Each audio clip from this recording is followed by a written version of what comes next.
नमस्कार मित्रों, आज से हम स्वामी रामतीर्थ जी द्वारा कही गई नीति कथाओं की एक श्रृंखला आरंभ कर रहे हैं। नीति कथाओं द्वारा शिक्षा प्राप्त करने की प्रथा बहुत प्राचीन है।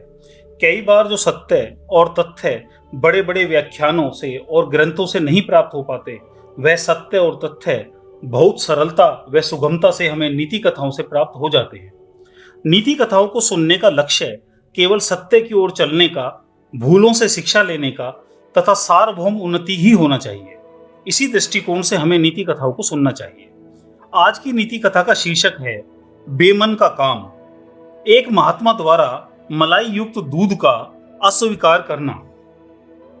भारत में एक साधु एक बड़े शहर में सड़क से गुजर रहा था।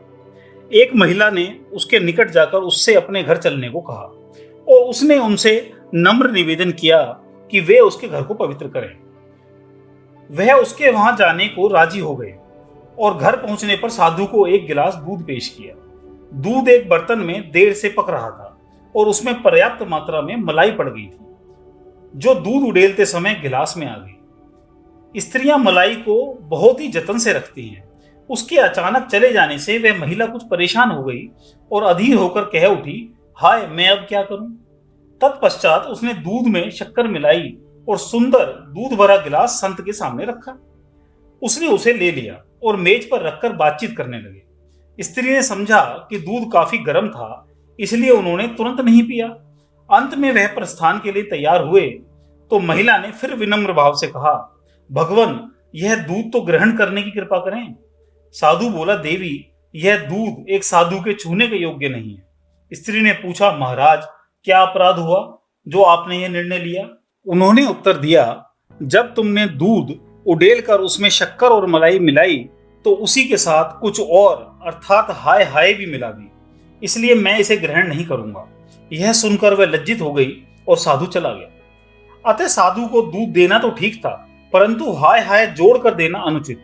वेदांत का कथन है कि काम करो, इच्छाएं रखो, परंतु कार्य करते समय मन में गिलानी न आने दो। ऐसा कभी न होने दो।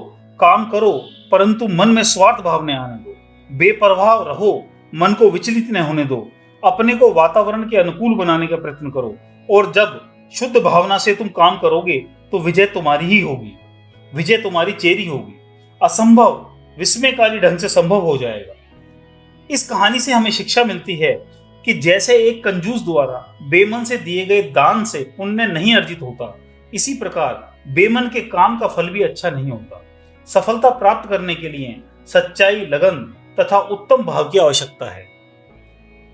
मित्रों, यदि आपको यह वीडियो अच्छा लगा और आप स्वामी रामतीर्थ की नीति कथाओं को और सुनना चाहते हैं तो हमारे इस वीडियो को लाइक, शेयर और कमेंट करें तथा हमारे चैनल को सब्सक्राइब करें। धन्यवाद।